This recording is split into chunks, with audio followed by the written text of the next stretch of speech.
रखा हो या फिर ना कर रखा हो, एक सीधी आदत डाल लीजिए, सिर्फ सिलेक्टेड क्वेश्चन ही करने हैं। जो मैं मार्क करवाऊं बस उन क्वेश्चंस को थॉरली करने की कोशिश करिए। बाकी जो बच जाते हैं क्वेश्चन, ऐसा मत सोचिए कि मेरे पे बहुत टाइम है मैं सारे कर दूंगा। और मैथ्स वाले लोग तो बिल्कुल भी ऐसा मत सोचना, कर ही नहीं सकते आप सारे क्वेश्चन। ये प्रैक्टिकली बात दिमाग में बैठा लो। कोशिश ये करो कि वो सारे के सारे क्वेश्चंस जिनको पूरी आती है अकाउंट्स, क्योंकि यहाँ पे प्रत्येक व्यक्ति बराबर नहीं बैठा, कुछ लोग अकाउंट्स में आ गए हैं, कुछ लोग पीछे हैं, कुछ लोग बेसिकली स्टार्ट कर रहे हैं बात। भाई जिन लोगों को नहीं आती वो लोग बेसिकली जनवरी एंड तक का वेट करें चीज़ें आने का। उन्हें जनवरी लग जाएगा पूरा, कम से कम इतना टाइम तो लगेगा। पूरे साल में आपने आग लगाई है तो 1 मंथ तो आपको देना पड़ेगा डेडिकेशन से। ऑन दी अदर हैंड जिन लोगों को आता है, मैं उन लोगों को सिंपल बोलूँगा, प्लीज़ वो लीड करें मेरे को, रदर दैन के वो मेरे पीछे चलें। आप अलग से अपने जो मैंने क्वेश्चंस मार्क करवाए वो आप सारे करें लाइन वाइज।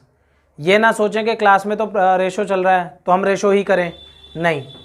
आप कैपेबिलिटी रखते हैं एक दिन में रेशो ख़त्म करने की, आपको उसी दिन रेशो ख़त्म करना है घर जाकर। ऐसे नहीं सोचना कि 3 दिन क्लास में रेशो चला था तो हम तो 3 दिन चलाएंगे, नहीं। आप 7-8 दिन में सारे क्वेश्चन कर सकते हो ना, तो 7-8 दिन में सारे क्वेश्चन कर लो, ठीक है। पूरा रिवीजन खत्म कर दो 7-8 दिन में। गोल ये होना चाहिए आप लोगों का जिनको पूरी आती है अकाउंट्स, ठीक है, या फिर जिनको 70-80% भी बढ़िया चैप्टर्स आते हैं, पूरी निपटा दो। देन उसके बाद मेरे को आके बताओ कि सर हमने ये कर लिया है, अब बताओ हम आगे क्या करें। 7-8 दिन में थोड़ा ये कोविड वाली सिचुएशन भी क्लियर हो जाएगी। जिन लोगों के प्री बोर्ड अभी तक स्टार्ट नहीं हुए स्टार्ट हो जाएंगे, जिन लोगों के वाइंड अप हो गए हैं उनको दूसरे की डेट मिल जाएगी कि दूसरा कब है, ठीक है। तो ये सारी की सारी सिचुएशंस तब तक क्लियर हो जाएंगी। 7-8 दिन ढंग से पढ़ लो, रिवाइज करके ख़त्म करो। डेट शीट आ जाएगी आप लोगों के, आपको ये भी आइडिया लग जाएगा कि कितने दिन की छुट्टी और मैं कितने दिन में अकाउंट्स कर लेता हूँ पूरी तीनों बुक्स रिवाइज।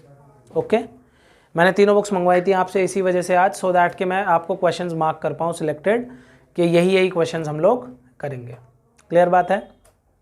अब रिवीजन ये बताओ मुझे, कैश फ्लो या रेशो? मैंने क्या बोला सार्थक आपको अभी शुरू में ही, कि आपको क्लास में ऐसा नहीं सोचना है कि क्लास यहाँ जा रही है तो मैं किधर जाऊँ।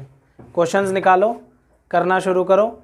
देखो ऐसा नहीं हो सकता कि कोई भी बिल्कुल परफेक्ट हो, जिसकी प्रेजेंटेशन स्पीड और एक्यूरेसी तीनों ठीक हो। आप तीनों में से किसी एक में कम होंगे ज़रूर, ठीक है। तो अब बेसिकली टाइम आ गया कि आप उस वाले पार्ट पे काम करें जहाँ पे आपकी प्रेजेंटेशन स्पीड या एक्यूरेसी जो तीनों में से कम है उसको ठीक करो। कटिंग अगर बहुत ज़्यादा होती है तो कटिंग को अवॉइड करना शुरू करिए। अगर कैलकुलेशंस में गलती है तो कैलकुलेशंस में हल्का सा टाइम ज़्यादा देना शुरू करो। राइटिंग गंदी है, प्लीज़ कर्सिव लिखना बंद करिए, स्ट्रेट फॉरवर्ड सिंपल लिखिए, कोई दिक्कत की बात नहीं है।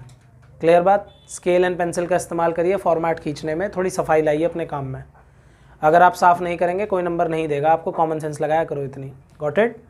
चलो बात शुरू कर रहे हैं। हाँ भाई क्या चल रहा है? चल रहा है अभी तक? इस साल में हो जाएगा? नहीं। गुड बेटा, बहुत अच्छे। तू बेटा क्रिकेट पे ज़्यादा ध्यान दे, ठीक है ना, मैं बता रहा हूँ तुझे।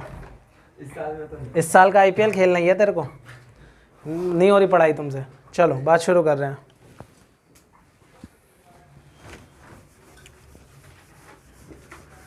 जो लोगों को कैश फ्लो आता है, पहले मैं क्वेश्चंस मार्क करवा रहा हूँ चैप्टर के, आप लोग वहाँ से क्वेश्चन शुरू करिए, बात खत्म। ठीक बात। सब लोग 3rd वॉल्यूम कैरी कर रहे हैं? कोई भी कैरी नहीं कर रहे? कुलदीप को कहाँ बोली थी मैंने? तुम मेरे से पूछ लेते ना एक बार और। कोई बात नहीं, वैसे आज बुक्स की ज़रूरत नहीं पड़ेगी, क्वेश्चन लिख लेना बस। नई वाली बुक दो भाई एक। सॉरी बेटा।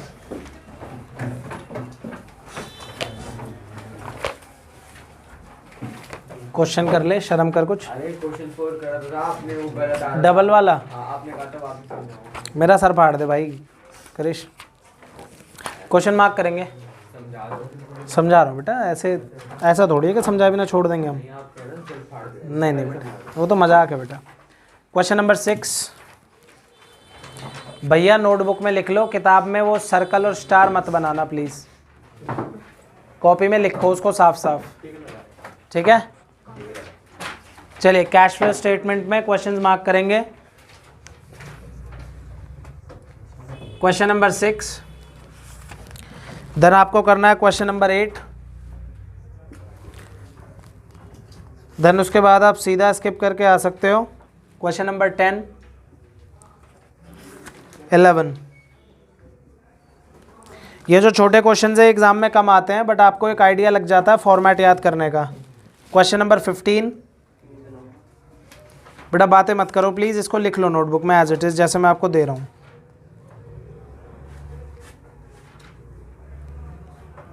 क्वेश्चन नंबर 19 बहुत अच्छा है फॉर्मेट याद करने के लिए, ठीक है।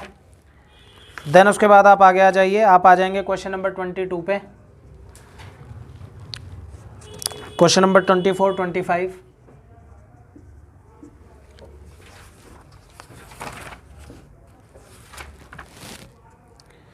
देन आफ्टरवर्ड्स आप आ जाइए फाइनेंसिंग में, फाइनेंसिंग में आप आ जाओ क्वेश्चन नंबर 32 पे।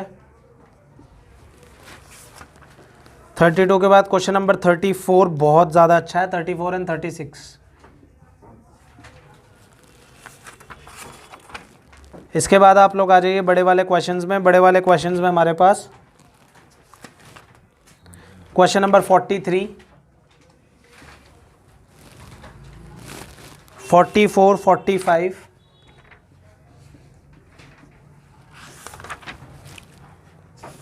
46, 47, 48।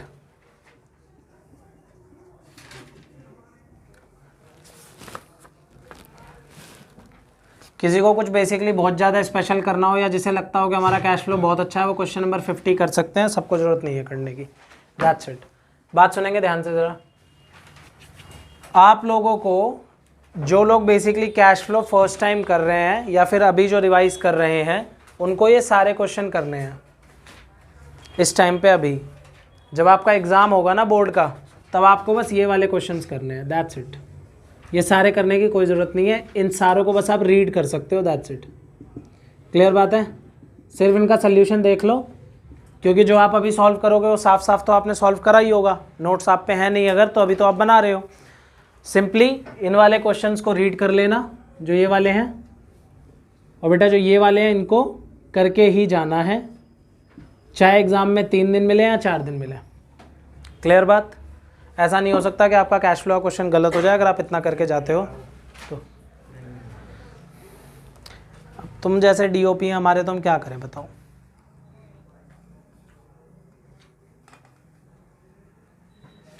चलो क्लियर बात है।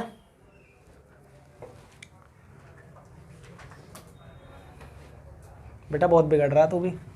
हाँ एक बात बताओ, तुम लोग सीपी कितने बजे पहुंच गए थे सुबह? हम सुबह नहीं 6:30।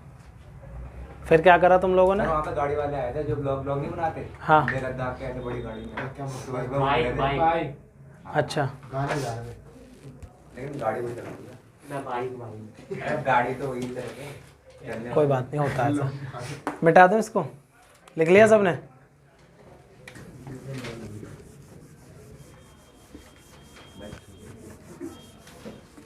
चलो टुवर्ड्स द एंड 10 मिनट पहले मेरे को बताना, हम तीनों बुक्स के मार्क कर लेंगे सारे ऐसे क्वेश्चंस, ठीक है ना, सो दैट के जो आगे पीछे चलना चाहते हैं रिवीजन में उनको दिक्कत ना हो।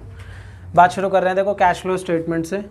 भाई सार्थक, कृष्ण, रेनू और कौन है भाई हमारा आयुष, और आप बेटा, आप आता है कैश फ्लो? तो आप सीखना, आता है?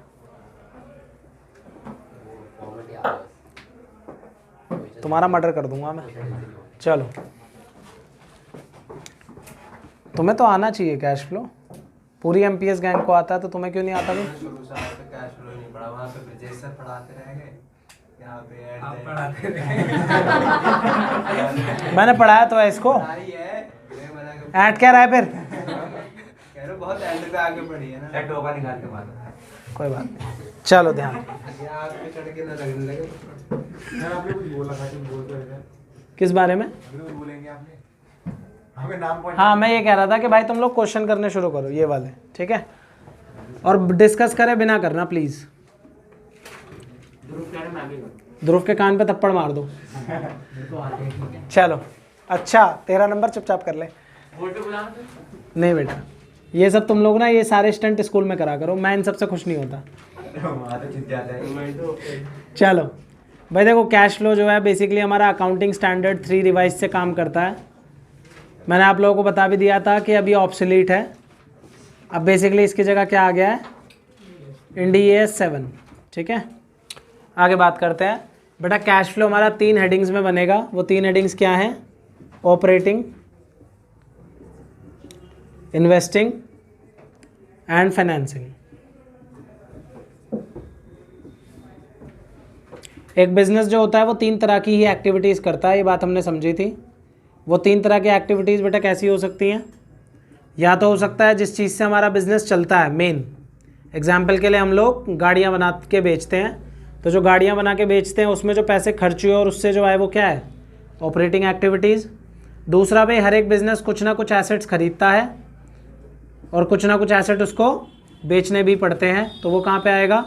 इन्वेस्टिंग में। और जो पैसा हम लोगों ने अरेंज करा है, अब अरेंज भाई कैसे होता है? या तो शेयर्स से होता है या फिर बोरोइंग से होता है, ठीक बात। पैसे लेते भी हैं और पैसे वापस भी करते हैं, तो वो किस में आता है? फाइनेंसिंग में। ये 3 हमारे मेजर हेड्स थे। कैश फ्लो एक स्टेटमेंट है, it is not an account. Statements का फॉर्मेट होता है, ये फॉर्मेट हम लोगों ने बात कर रखी है, फिर भी एक बार मैं और लिखवा रहा हूँ सो दैट के रिवाइज हो जाए और जिन पे नहीं है उन पे आ जाए। देखो भाई हम टू द पॉइंट बस एग्जाम पॉइंट ऑफ व्यू से बात करेंगे, आलतू फालतू की कहानी वाली बात नहीं करेंगे क्योंकि हम पे अब इतना टाइम नहीं बच रहा, ठीक है। चलिए कैश फ्लो के फॉर्मेट की अगर मैं बात आपको याद दिलाता हूँ, तो यहाँ पे हमारा सबसे पहले कैश फ्लो फ्रॉम ऑपरेटिंग। जिनके पास नहीं है वो प्लीज़ साथ साथ लिखना शुरू करें, जिनको याद नहीं है वो भी लिखेंगे सो दैट के रिवाइज हो जाए।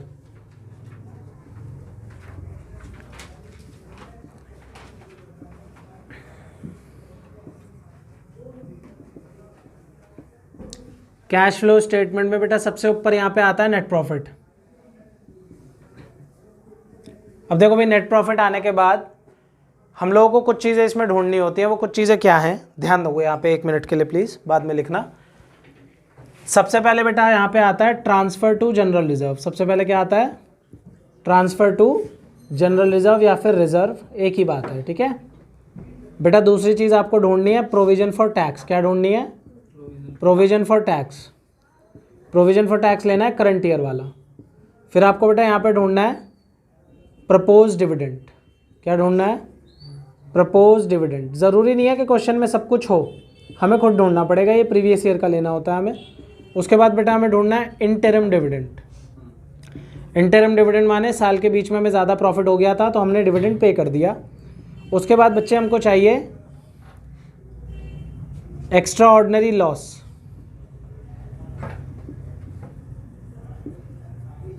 उसके बाद हमें चाहिए एक्स्ट्रा ऑर्डिनरी गेन। देखो गेन आया तो मैंने माइनस कर दिया। और यहाँ पे जो बेटा ये प्रोविजन फॉर टैक्स है, ऑलवेज रिमेंबर इसमें से you have to minus refund of tax. इतना अगर हम कर देंगे तो बेटा सबसे पहले हमको मिल जाएगा profit before tax and extra ordinary items. अब यहाँ पे हमारे पास क्या क्या चीज़ें आएंगी बेटा? यहाँ पे आपको सबसे पहले ढूंढना होता है डेप्रीसिएशन, फिर आपको ढूंढना होता है loss on sale of fixed asset, फिर आपको ढूंढना होता है इंटेंजिबल एसेट्स रिटन ऑफ,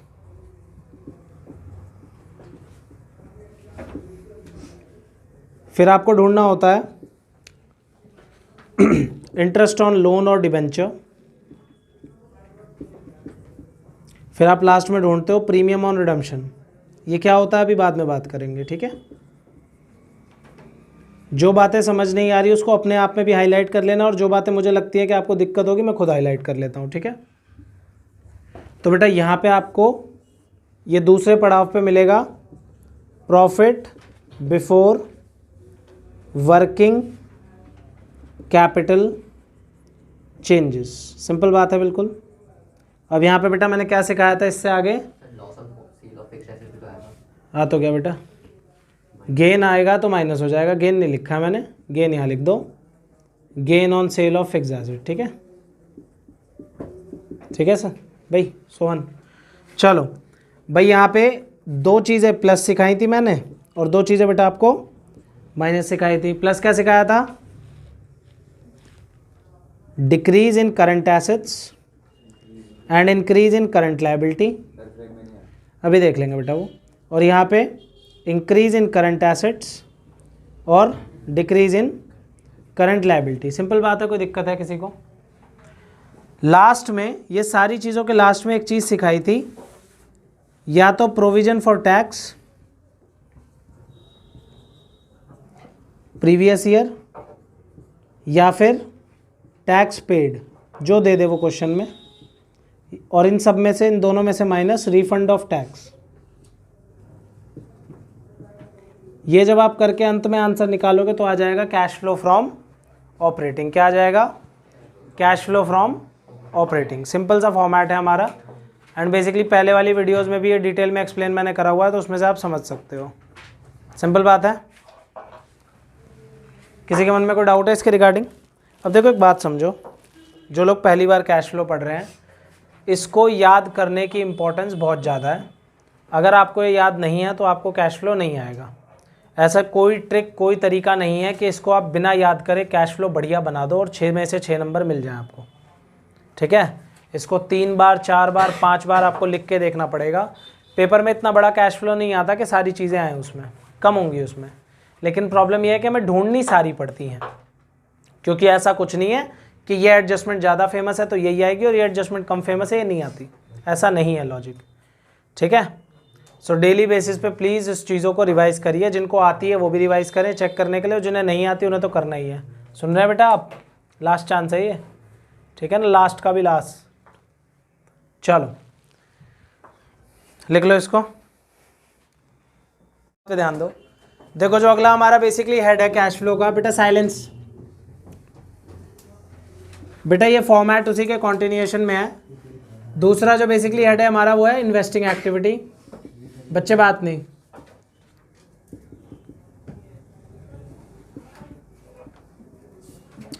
बेटा इन्वेस्टिंग एक्टिविटीज में कुल मिला के 3 ही हेड आते हैं। वो 3 हेड क्या है? पहला है plus sale of fixed assets, दूसरा बेटा परचेज ऑफ फिक्स्ड एसेट्स, और तीसरा है इन्वेस्टमेंट इनकम रिसीव्ड।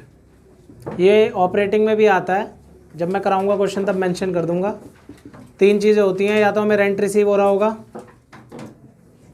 या डिविडेंड रिसीव हो रहा होगा, या फिर इंटरेस्ट रिसीव हो रहा होगा। ठीक है, जब क्वेश्चन आएगा तब ही इन्वेस्टिंग, तभी आपको समझ आएगा। सबसे टेक्निकल यही है।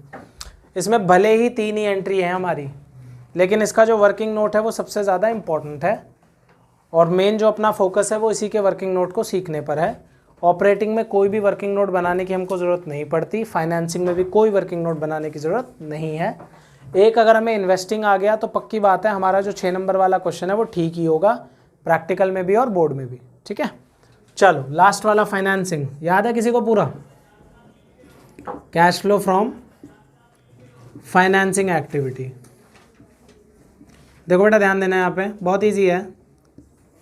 सबसे पहले बेटा यहाँ पे जिन जिन चीज़ों से पैसे आते हैं हम पे, कहाँ से आता है? पहला इशू ऑफ शेयर्स, ठीक है। दूसरा बेटा रेजिंग ऑफ लोन, कहीं से भी लोन ले लो, इट डजेंट मैटर। अगर हमने लोन लिया है तो वो प्लस होगा, अगर बेटा हमने डिवेंचर्स इशू करे हैं तो वो प्लस होगा। बात ठीक है? अब बेटा शेयर्स हम कैसे इशू करते हैं?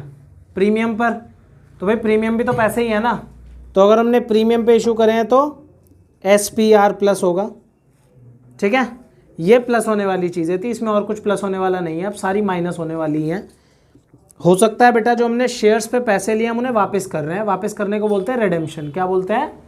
रिडेम्पशन। तो यहाँ हम लिखेंगे redemption of shares, redemption of preference shares specifically.